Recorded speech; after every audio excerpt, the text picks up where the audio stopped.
sikit-sikit. Allah maafkanlah, terima. Saya pergi rumah budak muda tu. Saya tahu tu rumah ni ada budak muda. Saya cari rumah budak-budak muda, budak-budak kolej. Banyak duduk KL ni terbiar.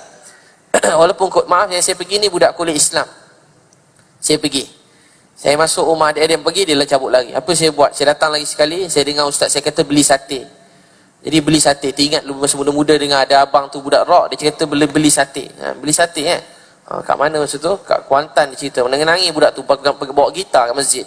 Dia cara nak pujuk budak muda beli sate. Saya kata mahal juga kos dia orang ni beli sate. Beli sate, saya beri salam, dia orang cabut lagi masuk rumah. Dia nampak saya tunggu masuk rumah. Saya selalu je tu, tunggu kat depan rumah tu dekat sejam. Rumah budak muda boleh orang kahwin, jangan buat macam tu. Kena kerja marah nanti. Saya tunggu kat depan rumah. Nampak dia nak keluar je, Assalamualaikum. Dia potong masuk rumah balik semula. Jadi apa saya buat? Saya letak je sate kat luar. Saya kata, abang memang beli sate ni untuk korang makan lah. Memang saja beli kat korang. Saya pergi. Tengok pada jauh, tunggu kan. Tengok juga takut sate tu kucing makan. Tiba-tiba tengok tangan orang keluar ambil sate. Dia cuma tak nak jumpa saya. Sate dia terima, maknanya dia percaya saya bukan orang jahat lah. Kalau orang habis takut dia orang ni jampi pula sate aku ni. Esok saya beli sate lagi letak depan rumah dia. 3 hari beli sate letak depan rumah. Dia memang 3 hari ni makna dia besar. 3 hari letak sate depan rumah. Hari ketiga dia ajak masuk. Abang masuklah. Tak apalah siang korang sibuk. Masuklah, tak apalah korang sibuk. Mainlah masuk, saya pun masuk. Masuk-masuk, saya masuk rumah, maaf. Semasa saya masuk rumah, dia duduk seorang. Lepas tu dia panggil kawan-kawan dia. Dekat belakang tu saya tengok, maaf ada plastik-plastik ganja begitu. Saya tahulah sebab pada muda-muda kawan-kawan macam tu banyak. Plastik ganja kat tepi tu. Ada macam-macam lah saya nampak, saya tahulah. Saya duduk situ, saya pun panggil dia orang. Saya cerita-cerita kat dia orang. Mula saya cerita bidadari. Lepas tu cerita pasal solat. Bila saya nak keluar, dia kata, bang, nak tanya sikit. Dia orang dah 2 semester duduk situ, 2 semester. Bang, nak tanya. Kiblat mana? Tanya saya, kiblat mana? Saya kata, kiblat kau sekarang kat mana? Sekarang ni, semua tak tahu kiblat rupanya. Datuk kau semayang tak? Kadang semayang juga kat kolej tu. Kat rumah tak semayang? Tak, jarang semayang. Budak kolej Islam ni, 8 orang kat rumah tu begitu. Tak tahu kiblat mana. Saya panggil dia orang. Saya kata, kat sini ada surau. Yang kat sebelah sana ustaz, tak, main sini kau tengok. Bangunan tinggi-tinggi saya tunjuk. Tu nampak tu surau. Cuba tengok bangunan tu. Tu menghadap mana? Depan tu kiblat dia. Lepas tu saya kata esok saya ada ceramah nak ajak korang semua datang. Saya pun ajak dia datang. Seorang tu rambut dia lain macam sikit. Dia datang-datang dia pakai jubah. Datang-datang pakai jubah. Saya tanya, "Woi, kau semalam macam setan. Ini jadi malaikat pakai jubah terus." Dia kata, "Ni mak saya bagi bawa balik haji, bawa balik umrah." Saya kata, korang, saya pun cerita-cerita, betul dia kata, "Ustaz, kami dah dekat 2 semester semayang ni, tak tahulah. Tercampak-campak sana sini." Saya dengar, saya nangis. Tuan-tuan tahu sebab apa saya nangis? Sebab saya kesian. Mayah mereka baik-baik, pergi haji, umrah, anak-anak tak solat. Ni kolej Islam saya sebut ni. Saya tak fitnah, saya cerita betul kolej Islam kat rumah saya. Jadi ada kolej Islam, bayangkan yang tak kolej Islam langsung tak dengar. Untuk tu ramai orang-orang yang mereka baik-baik tapi tak kenal Tuhan. Untuk tu bulan ni bulan kita nak berdakwah. Hati manusia lembut dalam Ramadan ni. Jadi kita kena rajin sikit. Orang masjid kena rajin sikit. Beri salam, senyum, beri makan. Salam, senyum, beri makan. Malam doa. Selebihnya serah pada Allah. Malam nangis doa. Saya pernah cerita dengan tuan-puan kan, saya dekat highway. Balik pada Johor. Macam malam ni saya pergi Johor. Balik esok malam Melaka. Lepas tu mesti malam sampai KL. Malam minggu mesti seluruh highway seluruh Malaysia ni. Malam minggu highway tu penuh. Highway penuh. Mana-mana highway pergilah. Saya pergi daripada Langkawi, utara, selatan, timur, barat, sama. Asal malam minggu je highway penuh. Polis ada kadang-kadang jaga, hidupkan siren jalan. Tapi budak muda ni tunggulah, polis sudah tak ada baru dia keluar. Jadi saya sampai ke highway Serdang, dekat tepi jalan. Sekali sampai ke highway Serdang tepi jalan, saya masuk dalam, saya pergi jumpa dia orang, saya dakwah budak-budak tu.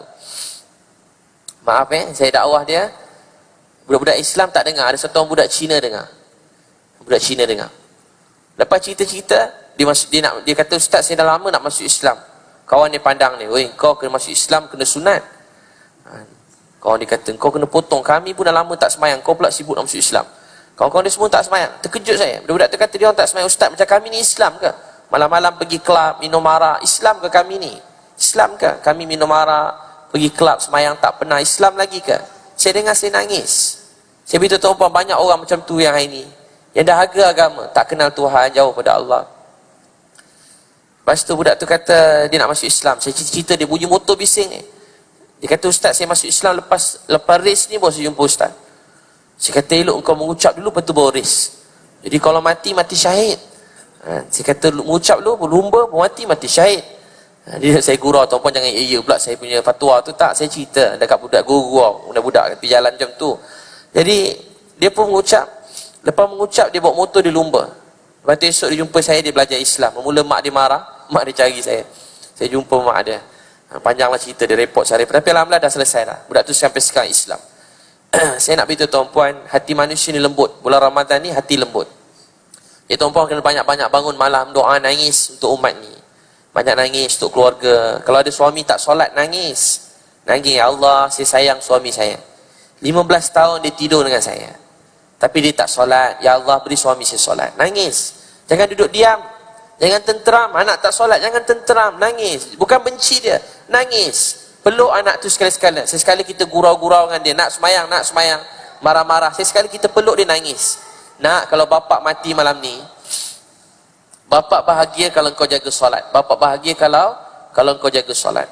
Dia mula bangun malam nangis. Ada sekali satu alim, saya tarik Jamil cerita, dekat Karachi, Pakistan, malam 29 Ramadan. Sebelum tu bulan Ramadan, ada satu orang rumah dekat dengan masjid besar tu. Dia ni terkenal memang pusat pelacuran, kelab-kelab ni, wanita tu ketua dia. Anak dia singgah masjid. Sampai kat masjid, ada ustaz kat masjid tu bagi CD kat dia. CD ceramah, Maulana Tariq Jamil punya ceramah, bagi kat dia. Dia lepas bagi CD tu kat dia, dia balik rumah, dia pasang kat rumah. Bila pasang kat rumah, mak dia dengar. Mak dia yang jahat tu dengar. Dia dengar dalam ceramah tu kata, kalau kamu buat dosa, walaupun memenuhi antara bumi dan langit, macam buih dalam laut, kamu kata, ya Allah, saya minta ampun, saya bertaubat. Taubat ni maksudnya saya nak ubah diri saya. Tuan-puan tak boleh bertaubat untuk orang lain. Tuan-puan boleh minta ampun untuk orang lain. Taubat ni kita ubah diri kita. Ya Allah, saya nak balik pada engkau. Maksud taubat ni, saya nak balik pada engkau. Saya nak ubah hidup saya. Saya tak nak buat salah. Saya nak jadi orang baik. Ya Allah, saya nak balik pada engkau. Itu maksud taubat. Jadi taubat diri kita sendiri. Diri kita sendiri kena bertaubat. Kita boleh taubat untuk orang lain. Lepas tu, dia dengar, kata, ya Allah, saya bertaubat sungguh-sungguh daripada hati, niat tak nak ulang dosa. Allah sudi maafkan dosa dia walaupun banyak mana pun. Dia dengar ni, dia tak faham. Dia tak percaya. Takkanlah Tuhan boleh maaf aku jahat macam ni. Dia pun pergi masjid. Dia kata, nak, siapa ceramah ni? Saya ada orang kat masjid, bagi dia pergi masjid. Dia tanya, ustaz, mana penceramah ni? Kenapa tak ada kat sini? Saya nak tanya, ustaz tu kata, walaupun buat dosa langit dan bumi macam buih dalam laut, dia besar dosa, tak berhenti buat dosa, banyak mana pun dosa, dia bertaubat, Allah sudi maafkan dosa dia. Walau dia kata, ya Allah, saya bertaubat, semua dosa dia Allah maafkan. Takkanlah macam tu senang. Kata wanita tu, takkanlah macam tu senang. Ustaz tu kata, walaupun sebanyak tu dosa dia. Dia kata, betul ke ustaz? Betul. Walaupun banyak mana pun dosa dia, Allah sudi maafkan. Dia macam tak percaya. Yelah, dia umur, Allah bagi rezeki, jahat, langgar perintah Allah. Dia pun mula pergi masjid. Wanita tadi sembahyang tarawih kat masjid. Malam 29 Ramadan, masa orang Qiyamul Lail, makcik datang kat masjid, dia pun solat. Masa dia tengah solat, dia nangis, tiba-tiba dia nangis kuat-kuat. Setiap malam dia nangis, malam tu dia nangis kuat-kuat. Dan dia telah ucap perkataannya, semua orang dengar. Dia kata, ya Allah, aku makin takut dengan kau. Ya Allah, kalau aku tak tahu kau dah maafkan aku ke tak. Aku tak tenang, tak tahu kau dah maafkan aku ke tak. Ya Allah, kalau kau dah maafkan aku, kau ambillah nyawa aku ni. Ya Allah, kalau kau dah maafkan aku, kau ambillah nyawa aku. Ya Allah, kalau kau dah maafkan aku, kau ambillah nyawa aku. Tak kira Allah. Semua dengar dia nangis kuat-kuat. Kemudian makcik tadi meninggal dunia. Saya nak beritahu tuan-puan sekalian, bulan Ramadan ni bulan untuk kita balik pada Allah SWT. Saya minum air.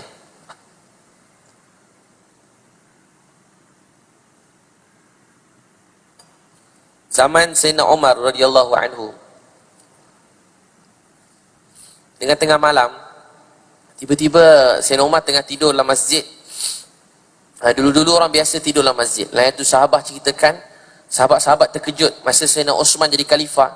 Dia selalu baring kat masjid sorang-sorang, tak ada bodyguard.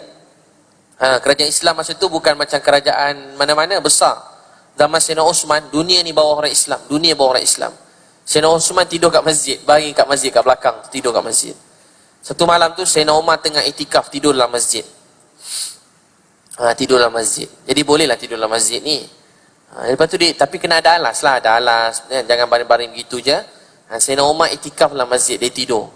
Sekali masa dia tengah tidur, dia terdengar satu suara kata, ada orang susah sedang minta bantuan. Dia terus bangun. Rupanya ada satu orang, masa muda-muda dia penyanyi, glamour. Orang banyak, terkenal banyak buat maksiat jugalah, glamour. Tapi tak pernah pergi masjid, lari je pada masjid.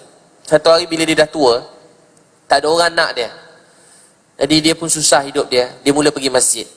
Tapi nak sembahyang kat masjid, ramai pula orang, malu pula rasa, jarang-jarang pergi masjid. Dia nyorok-nyorok pergi kat kubur Baqi'. Kat kubur Baqi' dekat dengan Masjid Nabawi. Jadi bila dia pergi kubur Baqi', dia pun nangis. Dia pergi kubur Baqi', dia nangis. Dia pun doa. Jadi Sayyidina Umar ni, dia dengar ada satu suara kata ada orang susah minta bantuan dekat kubur Baqi'. Dia terus bangun, dia kata dia tak sempat pakai serban dia tak pakai selipar dia. Dia terus berlari kat kubur Baqi'. Sampai kat kubur Baqi', dia nampak lelaki tadi. Lelaki tu ternampak Sayyidina Umar datang berlari kat dia. Dia tengah doa. Dia terus cabut lari.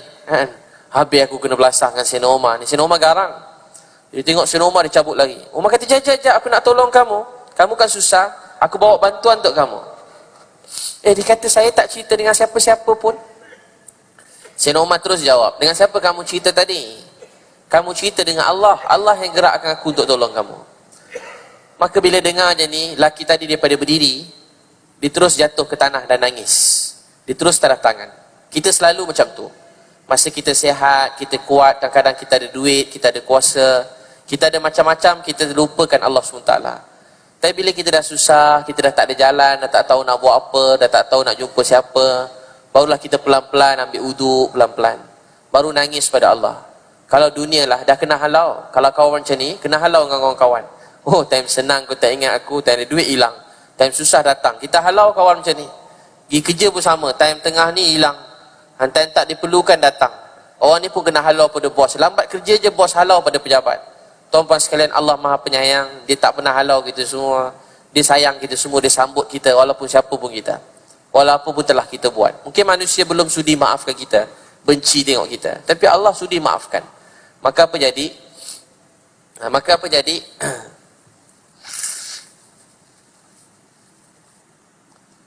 Maka apa jadi? Dia terus dengar ni, dia daripada berdiri, dia jatuh ke tanah dan dia mula menangis. Dia jatuh daripada berdiri, dia jatuh ke tanah dan dia nangis. Dia kata, ya Allah, doa dia lebih kurang, ya Allah. Masa aku senang, aku tak pernah ingat Engkau. Masa Engkau beri aku banyak nikmat, aku tak pernah ingat Engkau. Masa aku sihat, aku selalu lupakan Engkau. Ya Allah, hari ni aku dah tak ada apa-apa, aku susah. Aku dah tak tahu nak pergi mana. Aku datang sini tadi pun bukan sebab aku nak datang pada Engkau. Aku datang sini sebab aku tak tahu nak pergi mana. Tapi ya Allah, Engkau hantar Sayyidina Umar untuk tolong aku. Ya Allah, Engkau hantar Khalifah untuk tolong aku. Ya Allah, aku bukan siapa-siapa, ya Allah. Pada hari lebih kurang maksud doa dia, ya Allah, pada hari ini aku benar-benar balik. Aku bertaubat pada Engkau. Ya Allah, aku bertaubat pada Engkau. Dia nangis dan dia nangis. Dia bangun, dia berlari, dia jatuh, dia meninggal dunia. Sayyidina Umar radhiyallahu anhu uruskan perkubumian dia. Untuk tuan-puan sekalian, ramai orang kat luar sana yang jauh daripada Allah. Kita kena sayang kesihan mereka. Di balik mereka ada anak-anak, ada isteri, ada keluarga.